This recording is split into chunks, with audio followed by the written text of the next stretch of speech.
we did it. We got our first coyote, all with helps of this guy right here. Appreciate it, buddy. We're gonna go ahead and dispatch this guy, get everything taken care of, and then we'll show you a little closer look once we get this all done.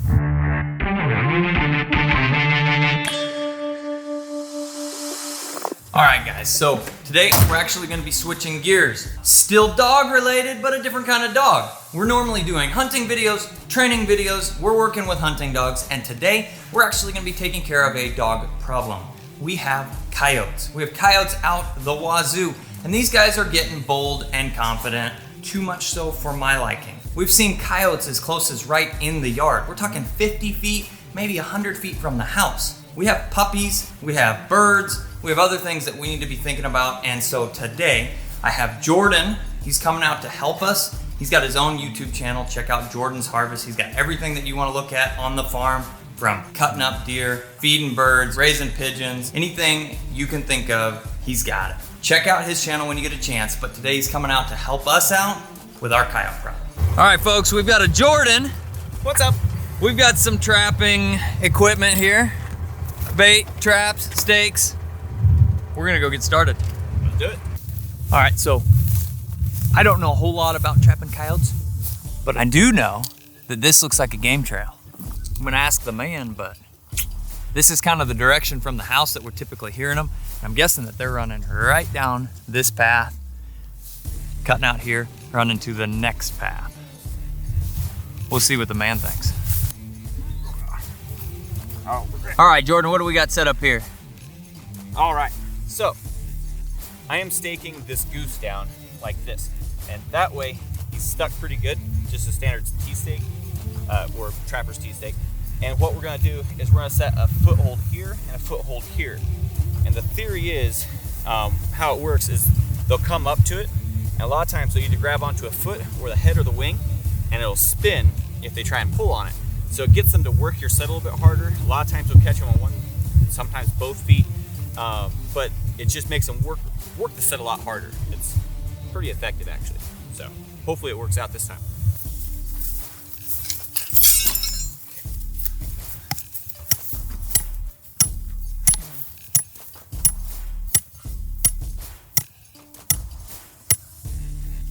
Bird is not going to leave. So what I'm doing here is I'm putting in a trap bed, and it's basically, I want it to be about the size of the trap itself when it's set out. So I'm looking for a bed about that size. And so I need to make it deep enough to cover everything so where it's completely gone. And I also stake in the bottom of my trap bed. So we'll get this dug out, saving dirt to cover up with and bed the trap later.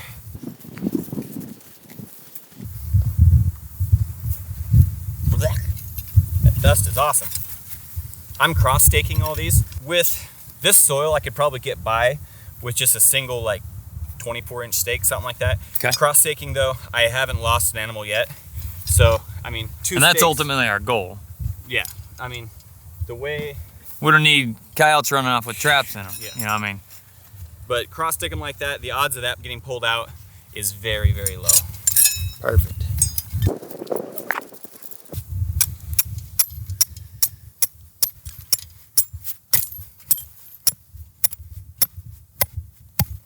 It's a good thing I'm not doing this. They refer to me as lightning. Never strike in the same place twice.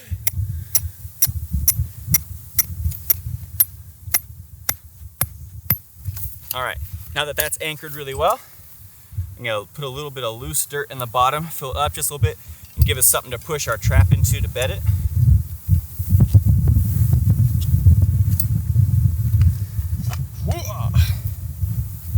Boy, that hand tension is stout.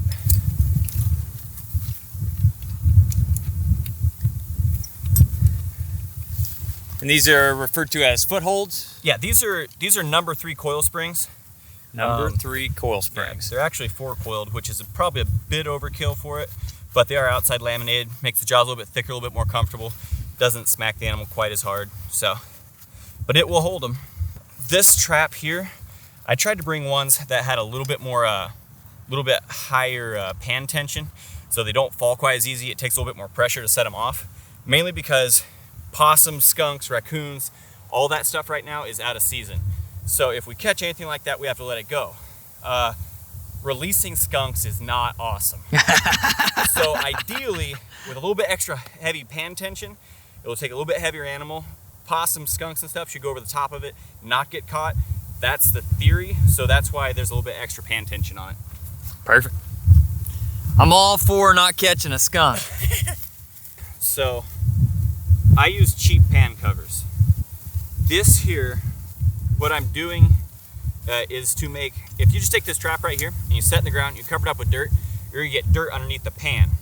It's not gonna let the pan fall, you're not gonna catch your animal. That makes sense. What I'm doing is I'm taking this bag and I'm just covering up the entire pan and it won't let dirt underneath it.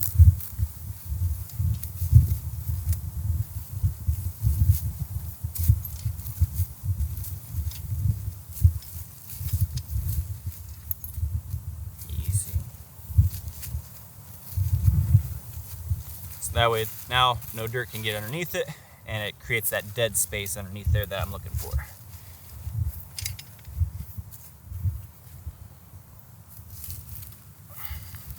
One thing that's very important when you're trapping is to bed your trap, which is basically make it so if that thing is touched anywhere, it doesn't move. See, it moves when it's like that, so you want to pack the edges really, really well. Make sure that that thing is solid, because if a coyote steps out here and he feels that ground give, he's done. He's not going to play that game. And it's amazing. He'll dig this thing out. If he knows it's there, he'll dig it out, flip it over without setting it off. They're incredible. That's awesome.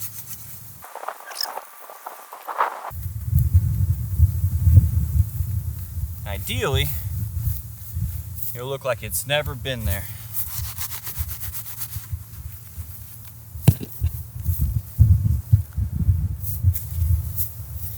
If everything goes right, it should look like that trap isn't even there. Wow, that's awesome. All right, number 2, here we come. Rinse and repeat.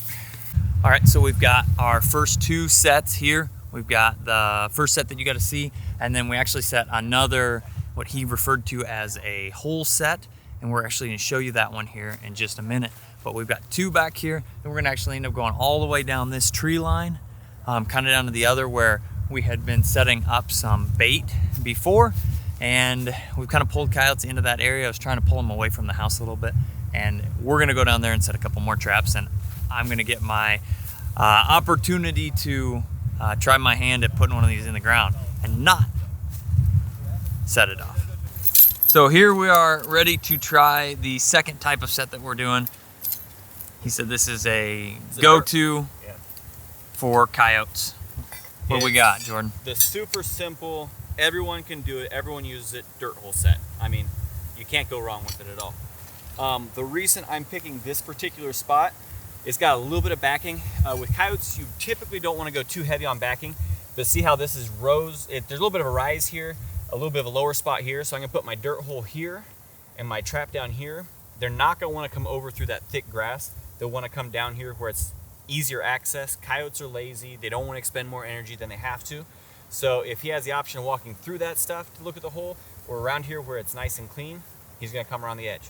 So that's kind of the strategy here. There's lots of trails crisscrossing all over the place, and it's already a little bit disrupted, so a patch of bare dirt isn't going to look as weird to him. So that's the theory anyway. It's a bold move, Cotton. Let's see how it pays off for him. When you dig your hole, you want to make it, I like to make them at least 10 inches deep. You want to put the scent, we're going to use a lure in this one. You want to put your lure down there as far as you can to make him go after it. If it can get to it, you know, in the first couple inches, he's going to lose interest. He's not going to stay at your set as long, and you have less opportunity to catch him. So the more you can make him work for it, the better. So the idea behind this basically is that we've got a hole that we're going to put lure in, and he's going to be trying to attempt to dig in and figure out what that is, and then the trap's actually going to be out here, yep, right out in front of the hole. Boom. Yep. Trying to set the trap basically where his front feet will be in comparison to where his nose is down the hole. Correct. Cool.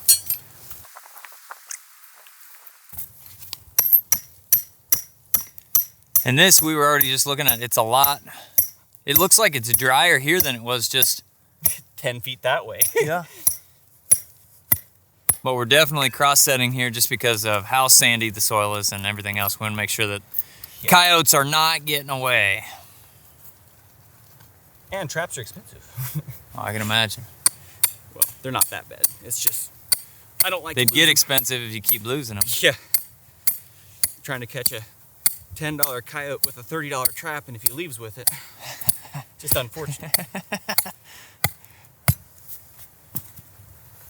Not to mention, you got a coyote running around with a trap. Yep. Not ideal. Again, setting the trap basically the same way that we did the other two. The big difference is instead of having the bait in the center, we've got a hole with a bait in it. That's a big difference. With the other set, I'm more or less hoping that they're gonna step where I want them to. Here, I can pretty much say, if he comes around here, he's gonna put his foot right there. And that's what I'm betting on. It's one of the main reasons I like trapping. I'm trying to make an animal that's out here in the wild step on a, 2 by 2.5 inch square. It's just, I like the challenge of it. When you put it in those words, it makes trapping sound borderline impossible. I mean, he's got the entire section to run, and I want him to step on that little square. Again, we've got a plastic bag to keep dirt from getting, plastic cover basically, keep dirt from getting underneath the pan. Yep. And then the pin that holds the trap down is referred to actually as the dog. Yep, that's the dog. You got your frame, your springs, your jaws, your dog, and your pan. That's pretty much the basics of most any foothold.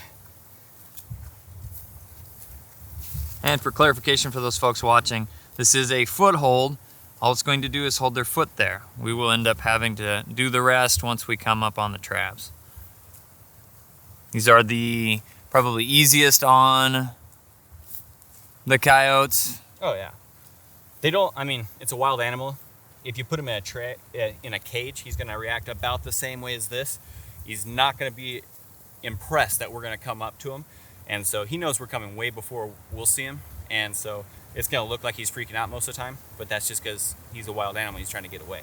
It's about the same as anything else, but it's pretty gentle on him. I mean, I've stuck my hand in these so many times, it just scares the crap out of me.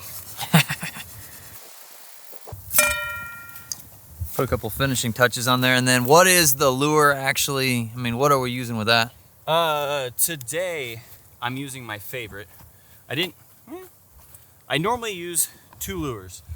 This is Kathmandu. It's a Milligan's lure. It's a little bit more of a mild lure. It's a pretty good call lure, but it has worked really well for me this year.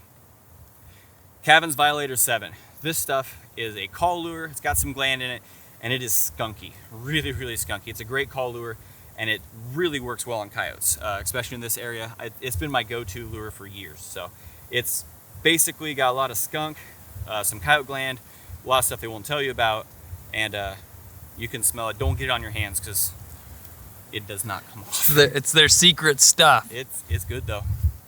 That's why it's $7 an ounce. Whoa. Well, that's what I've heard. I've heard there's pretty good money if you can basically, I don't want to use the term milk skunks, but the gland itself is worth extract essence. Yes. There you go. There's a fair amount of money in it if you don't mind smelling like a skunk most of the time. I've done my share of it. It's about, if you buy it, it's about 20 bucks an ounce. Whew. A lot of times you can sell it to most buyers for anywhere from, depending on the grade, anywhere from 8 to 12 bucks an ounce. If you set it off, then you have to redo the whole thing, and it's annoying. We got you chit-chatting. All right, folks. Well, this is the second type of set that we've got going on here. And then there is our hole that we'll end up putting a little bit of lure down in the bottom of that hole. About the size of a Q-tip head. About how much I use. And there she is. Perfect. When you handle your lure, don't wear your gloves because they'll smell that. You'll transfer the smell of the lure onto the trap, and then they'll know exactly where your trap is. They'll dig you up, and then you won't catch them. Whoo, that smells skunky. You can play lots of mean tricks with it. this little bit underhand of someone's door handle. It's me. Not that I would do that. All right, guys, so we've got 2 sets out in 2 different places. I'm feeling like we're gonna catch some coyotes, and we will be back with you shortly, showing you the results of what we catch. Alrighty, guys, so I am super excited. I went and checked traps, and the first day we were no-go, but today we actually caught our first coyote. What we're after here, and I am waiting just a couple minutes. Jordan's gonna be here in a little bit, and he's gonna show me, because this is the first coyote that I have ever trapped before. So we'll show you in just a minute how this goes down. We did it. We caught our first coyote, all with helps of this guy right here. Appreciate it, buddy. We're gonna go ahead and dispatch this guy, get everything taken care of, and then we'll show you a little closer look once we get this all done. But then we'll be resetting traps and trying again, because there's more than just one coyote out here. But we've got one down, whoo, and it feels good. All right, guys, I'm gonna get out of the wind here just a little bit, but you can see we've got the set ready to go here with a single trap just right up in here, and then a second one right over here. This has been pretty effective. Hopefully we get another one tonight. All right, guys, thanks everybody for watching. Jordan and I are gonna go ahead and get this coyote skinned out, and then we will be taking this as the first coyotes off the property to get tanned. Thanks everybody again, and make sure if you got any questions about trapping or any of the other cool stuff, check out Jordan's page.